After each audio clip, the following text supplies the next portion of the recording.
Olá, pessoal!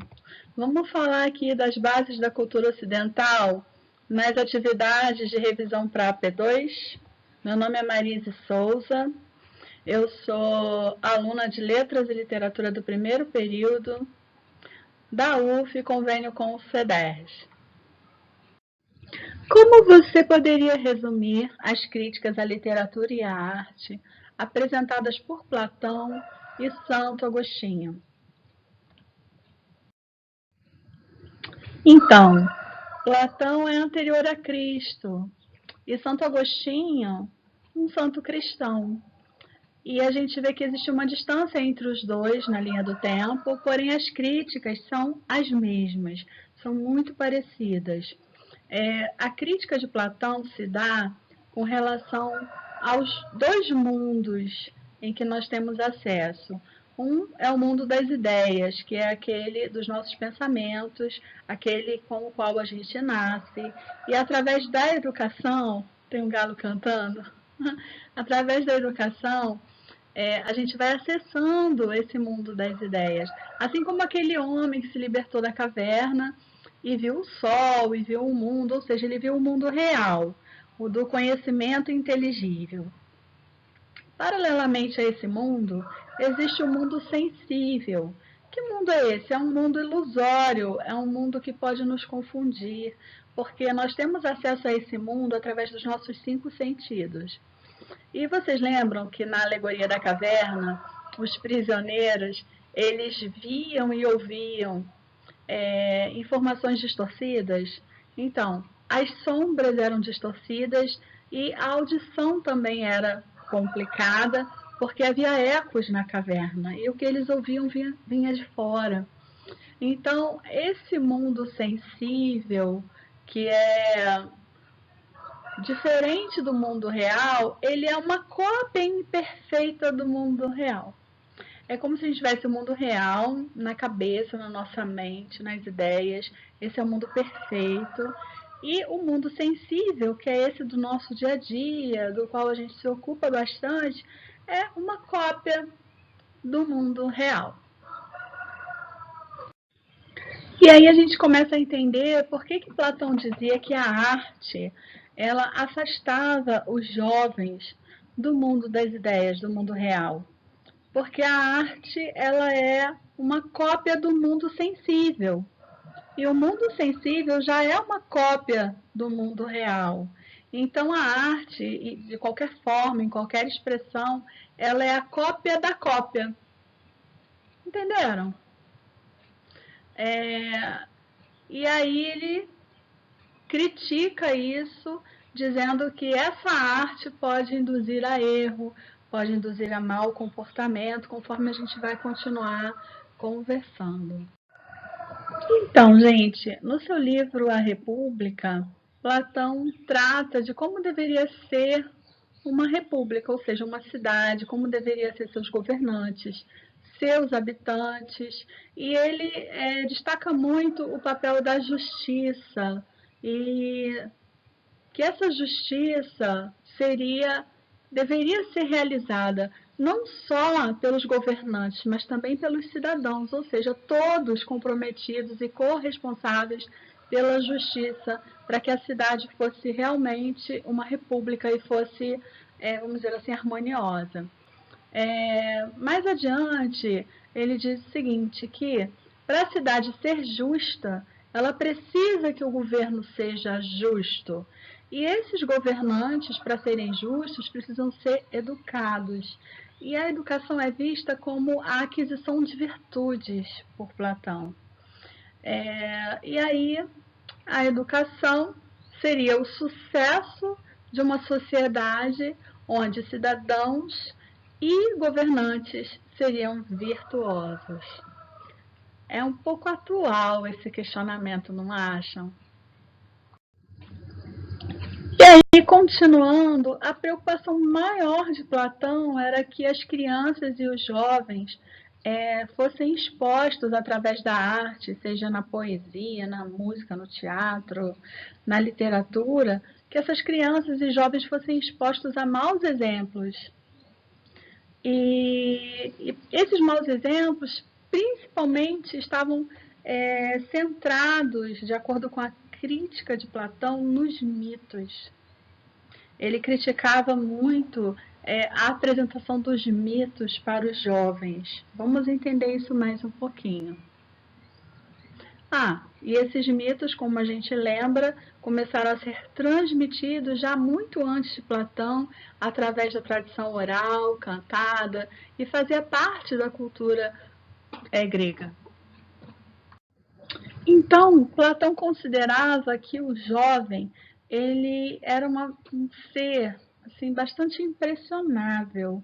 E o que ele assistisse ou ouvisse poderia abalar suas convicções, mexer com seus pensamentos, com a sua conduta, e não ser muito bacana para aquele objetivo que a gente falou anteriormente, da educação na construção de homens justos e virtuosos. Por isso, ele também diz que os jovens, além de serem bastante impressionáveis, eram imaturos, ou seja, não tinham ainda uma idade suficiente para discernir entre o bem e o mal, ou seja, para fazerem uma leitura, para terem um olhar crítico sobre as artes. Então, aqui a gente já começa a encontrar as interseções entre a crítica de Platão e Santo Agostinho, porque, na verdade, ambos pensavam muito parecido a respeito das artes. E aí a gente encontra, por exemplo, a crítica e a censura ao teatro e à literatura, desde Platão e depois com Santo Agostinho também, conforme a gente vai ver a seguir. Então, ou seja, o que é dito aqui? Que essa crítica, essa censura não tem nada a ver com a novidade do cristianismo, ou seja, ela já existia com Platão. E Santo Agostinho, inclusive cita as obras de Platão para fazer suas críticas à arte e à literatura. E aqui a primeira crítica que ele faz é a Homero, que é aquele poeta grego que a gente tanto estudou, que escreveu as epopeias, enfim. Ele critica Homero porque Homero coloca os deuses se comportando de forma imoral. E ele julga que isso seja um péssimo modelo para ser seguido. E que os jovens, se eles acham assim, se eles assistem os deuses praticando imoralidades, injustiças, violência, então os jovens se acham no direito de também fazer a mesma coisa. Se Deus faz, se os deuses fazem, eu também posso. Então essa é a crítica de Santo Agostinho. A seguir, ele também comenta que essas maiores torpezas são caracterizadas, são apresentadas como modelos de virtude. Ou seja, os deuses eles são honrados, eles são admirados, e tudo que eles fazem é, vamos dizer assim, para Santo Agostinho, um modelo de virtude. Mas ele não concorda com isso, por isso ele faz a crítica. E ele também, complementando da mesma forma que Platão pensava, esses exemplos, modelos apresentados através da arte poderão ser seguidos, né, pelos jovens. E aí, por quê? Porque as belas palavras, a sedução da arte, aquela coisa assim que muitas vezes nos tira da própria realidade, do mundo real, onde nos leva para um mundo virtual, de imaginação, de sensações, que isso é muito perigoso, porque pode realmente corromper o comportamento da juventude. E a gente vai ver daqui para frente de que formas isso pode acontecer. Santo Agostinho continua criticando a atitude de Homero em suas narrativas e dizendo que Homero, o que ele fez? Ele divinizou os comportamentos, a corrupção e tudo aquilo que era ruim, que era praticado pelos deuses, foi divinizado na obra de Homero. Então, daí a gente deduz que Santo Agostinho não acha interessante para os jovens a leitura de Homero, não é mesmo? E mais adiante ele também comenta um fato que realmente Até hoje, se a gente parar para pensar, acontece. À medida em que os jovens fossem expostos a cenas de violência, injustiça e outros sofrimentos, eles podiam ir se dessensibilizando quanto a isso, ou seja, naturalizando esses fatos, achando que é tudo normal. Eu acredito que isso acontece também com a gente, quando começa a assistir muito televisão, filmes, a gente vai se dessensibilizando para aqueles conflitos, para aquelas situações de violência, aquilo vai ficando meio que normal para a gente. E realmente nessa parte aqui eu concordo.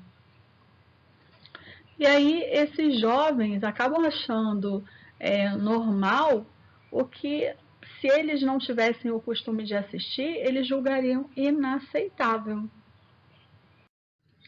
Como a arte, o teatro, a poesia muitas vezes são ficcionais, ou seja, ficção, pode ser baseada em fatos reais, mas tem elementos fantasiosos. Então, Santo Agostinho classifica essas obras como uma falsidade, a falsidade da poesia.